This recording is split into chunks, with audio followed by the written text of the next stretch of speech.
Welcome to Jov's Weekly Seattle Politics. I'm Jov, and welcome. um, yeah. Um, Before we get started on last week's primary election results, there were several interesting results. I want to take a moment at the top of the show to uh, note the passing of Charles Cross, the former publisher of the Rocket, a music newspaper in the 80s and 90s. It was extremely influential. And then afterwards, he became something of a rock historian of the local scene. He wrote biographies of Kurt Cobain and Jimi Hendrix and had many friends throughout the music scene in Seattle and around the country. He will be very missed. So, yeah, um, sad loss. He was only 67, which seems young to me now, but yeah. Um, so let's talk about the primary. Um, there were several interesting results, a couple of which were somewhat surprising. The federal offices, the open seat in the sixth district, which is Kitsap County in the Limerick Peninsula, Emily Randall, legislator from Bremerton, made it to the November primary. She's a Democrat. She beat, excuse me, she um, she beat Marion France, also a Democrat, the commissioner of public lands for the last 8 years. And Randall had something like, hold on a moment, I lost my screen here. Um, she has 34% of the vote as of today. Um, the Republican in the race had 30%, so they will face off in November for a new seat in Congress. And then Franz had 24%. So combined, the Democrats had 58%, not including the minor candidates. So Randall has to be considered the favorite for that, even though she only won by 4% in the primary, because she split the vote with Marion Franz.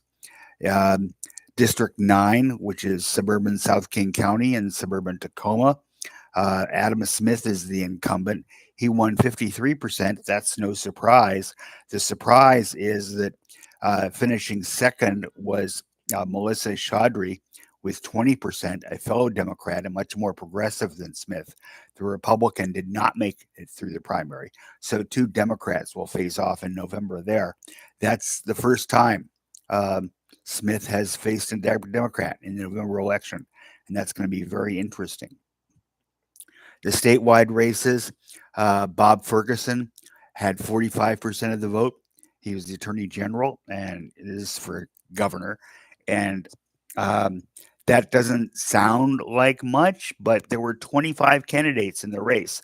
So if you add up all the Democrats in the race, not including the independents or Republicans, it's well over 50%.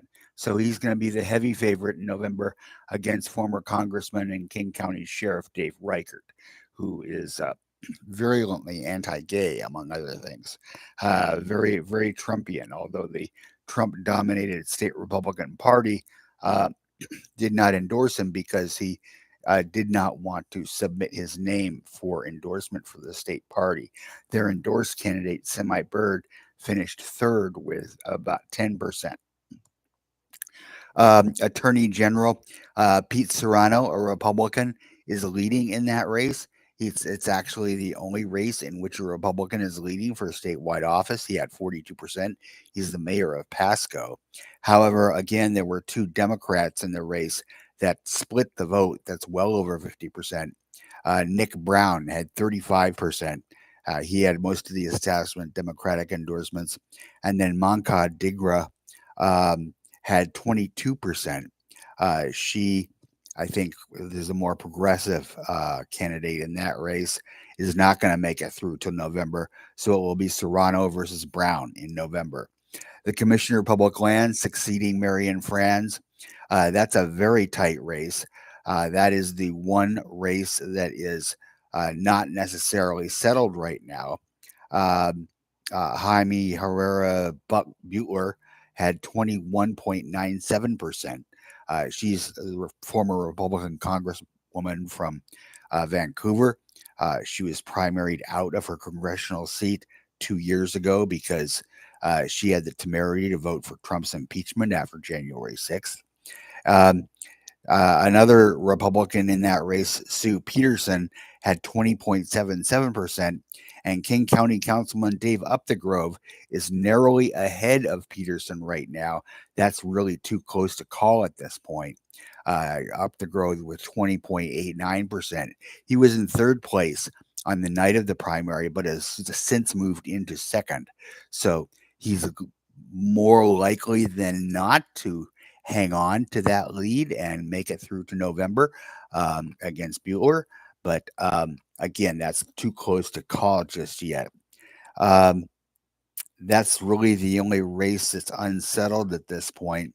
The other interesting race that was somewhat of a surprise is the at-large seat for Seattle City Council, where Tanya Wu, who tried to unseat Tammy Morales last year and narrowly lost. She was the Amazon-backed candidate and was one of the few business candidates that failed to get on council. But when um, when a seat opened up in the Seattle City Council, um, Teresa Mosqueda moved to King County Council. The new business majority of Seattle City Council early this year appointed Wu to fill this seat. So this was the special election for her to fill out the term. Um, but she, despite spending more than twice as much as her nearest competitor, she did not win. Alexis Mercedes Rink won that race with nearly 50% of the vote. Wu had about 40%. And again, two other more progressive candidates split the rest of that vote. So Rink has to be considered the favorite in that race, which is very interesting. It really shows that um, Seattle City voters aren't necessarily enamored with the current pro business city council, which really has done almost nothing so far this year, which is good because many of the bills that they've considered, such as the recently withdrawn bill that would have uh, amended the minimum wage law to basically exempt restaurant workers from that minimum wage law, uh, have been, they haven't been able to pass them. They've been incompetent, honestly, because they've got the majority to pass all those laws, and they've got a sympathetic mayor in. Um, God, I'm drawing a blank on his name. Um, who's our mayor? I should know this. Um, I can see him. He was on council for many years. Um, he's kind of a jerk. He's very pro business. Anyway, it'll come to me as soon as I stop trying to think of it.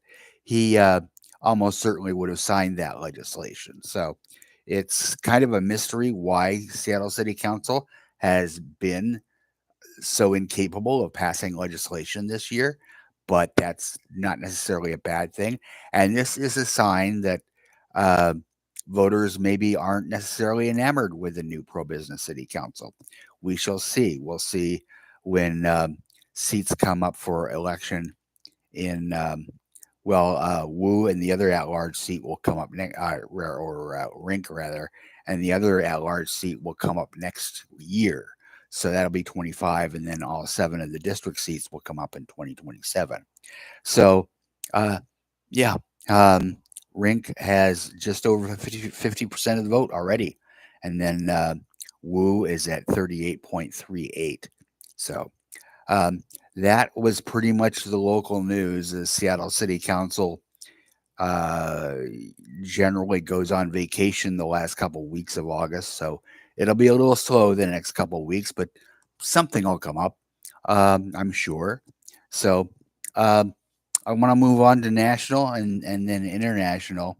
National, the presidential race has been extremely eventful. Kamala Harris and her running mate Tim Walz have been playing to sold out audiences around the country, going from swing state to swing state. She's had an enormous amount of enthusiasm at those rallies, and her campaign says they have already signed up 200,000 volunteers in the first 3 weeks of her candidacy, which is amazing. And really, if the Democrats are going to win in November for the White House, they're going to have to do a really good job of turnout. Now, the enthusiasm for Harris is a good sign for that turnout.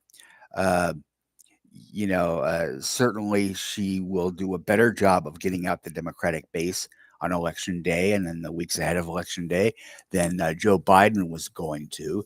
And she's raised a lot more money than Joe Biden was raising. So all that is good. All that's a good sign. Polls are out showing that Harris is close to having a lead outside the margin of error in almost every swing state, generally between 4 and 5%. And this has got the Trump campaign kind of panicking.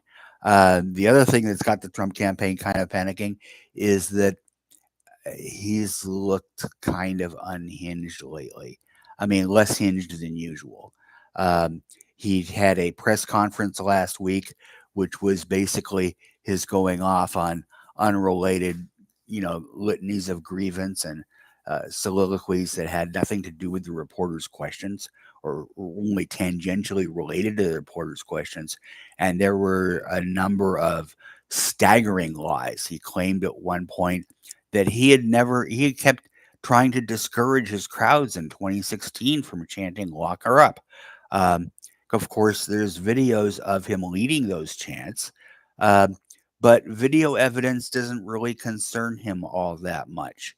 Again, he can deny things that he said the previous day. Um, it's really remarkable. I think they count on people not being able to access YouTube or video clips, TikTok, any of it. Um, it's really remarkable. And his vice presidential candidate is not helping.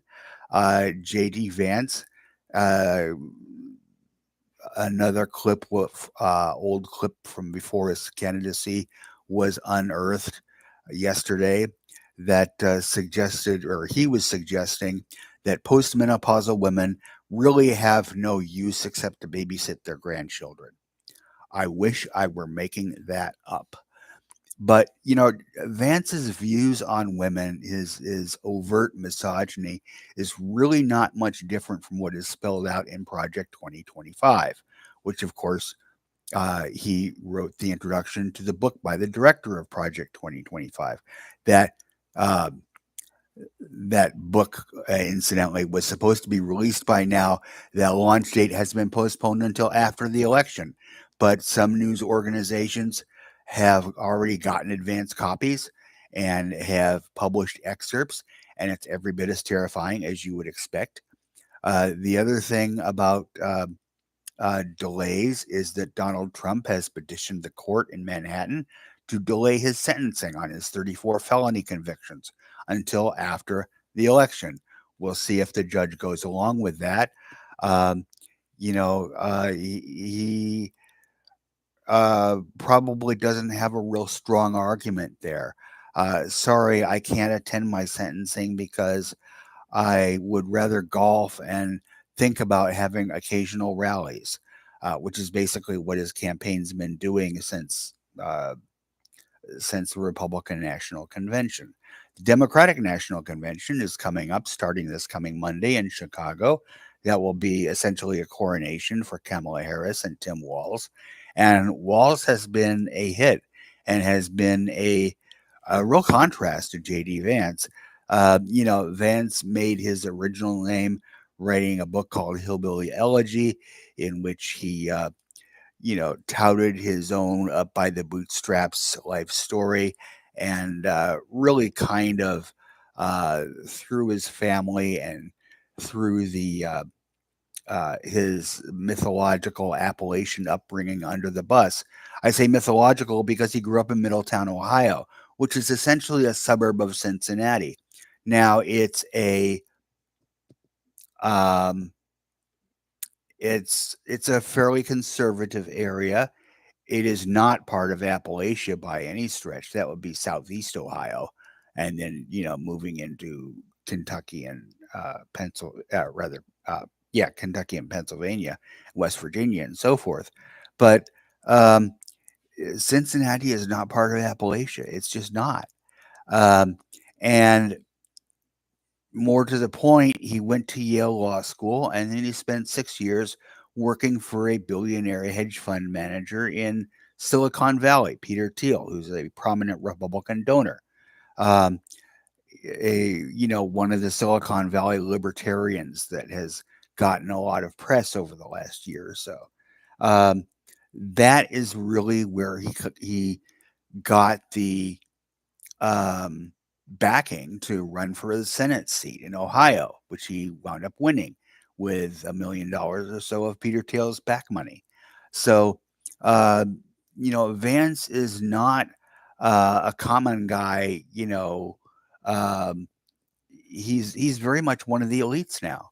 And Walls, on the other hand, is the real deal. He grew up in a small town and two small towns, and uh, uh, Nebraska, Valentine, Nebraska, is where he um, uh, finished going to school, and went to high school there. And it's a town of about 4,000 in northwest uh, Nebraska. Went to Chadron State College, which is a very small state college, also in northwest Nebraska, very rural areas. Then he relocated to Mankato, Minnesota, where he got his teacher's degree and started teaching high school. Started coaching the football team. Won a state championship one year. Has all kinds of former students and players saying he's a great guy. He's really inspirational, etc.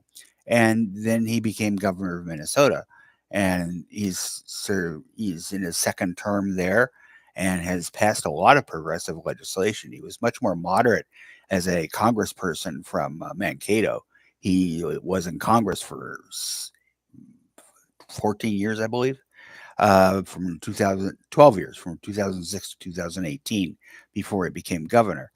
Um, he has a very plain spoken way about him, and he has been fulfilling the traditional vice presidential candidate role of being the attack dog, which he has been doing much more gracefully and much more eloquently um, than Vance has. Uh, yeah, he came up with the phrase "weird" to describe your Republican ticket, which honestly, I'm not that much of a fan of, but it works and it is descriptive. Donald Trump is weird. Once you take the mythology away from him of the self made billionaire, blah, blah, blah, and think of him as the twice impeached, indicted, and convicted, um, found liable from a jury for sexual assault, former president. Um, the shine is coming off a little bit, and you're starting to see, among the many Zoom calls that the Harris campaign has been doing for different constituencies. They started out with black women for Kamala, then it was white women, then it was white dudes. Now it's been Republicans for Harris and all other kind of, sort of sub demographics.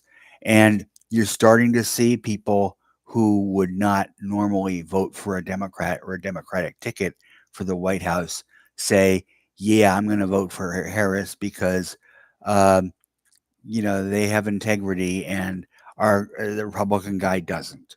Um, and he lies all the time. It's like, of course, he lies all the time. He's been lying all the time for 9 years as a candidate, as a president, and then as a candidate again. So, I don't know why they're late to the party, but better late than never because, as I say, Harris is now has a narrow but distinct lead in the polls in the states that matter, with our cockeyed electoral college system. And this brings me to the other topic I want to talk about, which is that, I don't think the Trump campaign cares that much whether they win the election or not, because they're not going to concede. And I think they are planning to do everything in their power to reverse the election results after the election. For instance, you've got Trump loyalists now controlling the Georgia Board of Elections, which in turn has the power to overturn the election results of any county. For instance, Fulton County, which is where Atlanta is, which is heavily black and heavily Democratic. They can overturn those election results because they decided there was fraud, and so they think their candidate won instead. Um, they have the power to do that thanks to the Republican controlled state legislature. These kind of monkey wrenching has been a priority quietly for Republicans for the last 4 years. It's been a constant process. Voter suppression, again, is a constant process. They are trying to keep people from voting. They are trying to overturn election results. Basically, they know that if they run on the merits, if they run on policy ideas as spelled out in Project 2025, they cannot win because once it once it's exposed to the daylight, most people are going to run screaming away from it. It's tremendously unpopular. They are on the losing side of just about every issue in terms of polling numbers and super majorities. I mean, no exceptions for rape or incest, for abortions. That um, that polls about 10 to 12% of the United States. Says yes, that's a good idea. The other 87 to 90% says no, that's a terrible idea. Um, and it goes much further than that.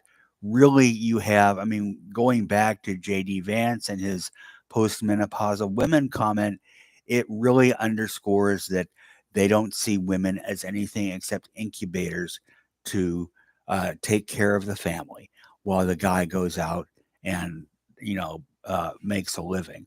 They really want to take women out of the workforce. Um, they want to take immigrants out of the workforce. They want to say exactly how, but if you're going to take, say, 10 million illegal or undocumented immigrants out of the workforce, you're almost certainly talking camps of some sort. And that's just a little too evocative for most people. We have a bad history of that in this country, let alone in World War II with Germany and the Japanese here. Um, and we saw how asylum seekers who should have been legally entitled to be in this country, but the Trump administration managed to find a workaround because of the pandemic. Um, we saw how they were treated. We saw how the kids were treated. They were separated from their families. They were kept behind barbed wire and then shipped off to adoptive families who, and often were never reunited because the government had no idea where they shipped the parents off to. They deported them back to their home country somewhere. We don't really know where. We don't really care. Um, their kids aren't really theirs anyway. They shouldn't have brought them over. This will be a deterrent to others, which of course it wasn't. Um, it really has been. It really was a disastrous policy, and one of the things that I hope the Harris campaign will lean into is just how bad the 4 years of the Trump presidency were. Not just the impeachment, such as what everybody remembers, but his handling of the pandemic, which led to somewhere between 400,000 and a half million unnecessary deaths just of Americans, let alone of those countries like Brazil, who had would be dictators who wanted to emulate Trump and therefore were engaging in kind of COVID denialism and later vaccine denialism that they saw Trump as emulating. Trump, of course, actually took credit for the vaccine, even though it didn't come out till after he was out of office, and Uh, that was one thing that he did say is people should get vaccinated. Of course, by that point, his MAGA loyalists weren't listening to him. They were listening to people like RFK Jr. instead. Um, and oh yes, let's talk about RFK Jr. because he's had an interesting couple of weeks too. A story came out a couple weeks ago that in 2011 he accidentally hit a brown bear um, with his vehicle when it was driving around upstate New York. So he threw it in the trunk of his car and then decided it would be really hilarious to just drop it off in Central Park in Manhattan until he copped to that in an interview with Roseanne Barr, of all people. Um, that mystery had never been solved of where that bear cub came from. People knew, they determined that it had been hit by a car, but they had no idea how or where or who. Um, it was really weird, and I'm sorry, that's beyond strange. That's just the rich are not like you and me. We've seen that with Trump. We see that with RFK Jr. We see that with JD Vance, who's quite wealthy himself now. Um, Tim Walz, by contrast, his entire net worth is less than $200,000, even though he's been an elected official for nearly 2 decades.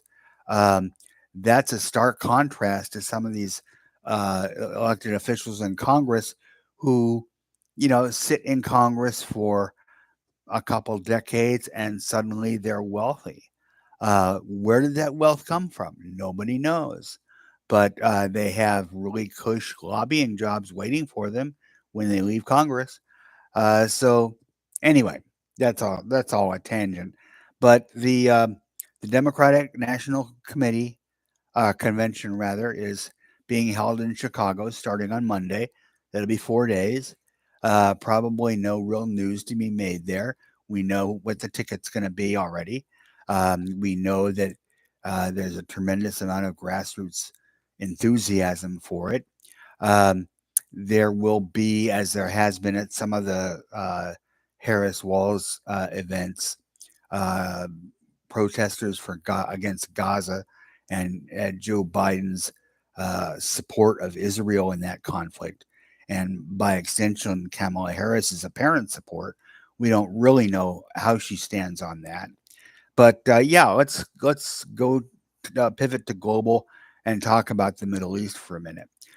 Israel has been on edge for the last week and a half or so, waiting for Iran to strike back after Israel's assassination of a Hezbollah leader in a guest house in downtown Tehran, the capital of Iran.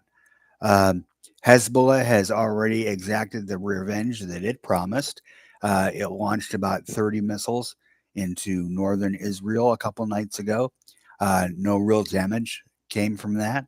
Iran is expected to have a much more substantive attack, and that could happen any night now. It's nightfall in the Middle East as we speak. Maybe it's happening now. Maybe it'll happen tomorrow. Maybe this weekend. Who knows? Um, there's a lot of speculation what happened around the 12th or 13th. Didn't materialize, but Iran has said it will exact revenge in its own sweet time. And if you remember the missile exchange in April, the missiles that Iran launched at Israel, about 200 of them, didn't come until a couple of weeks after the event that Iran was exacting revenge for, which in that case was the assassination of an Iranian general in their own embassy in Damascus, Syria. Um, so, yeah, that's the Middle East. The other interesting thing that's been happening in global news has been the conflict that drags on between Ukraine and Russia. For the first time this week, Ukraine captured Russian territory and actually captured a town in Russia. This is in Kursk Oblast, which is due east of Kiev.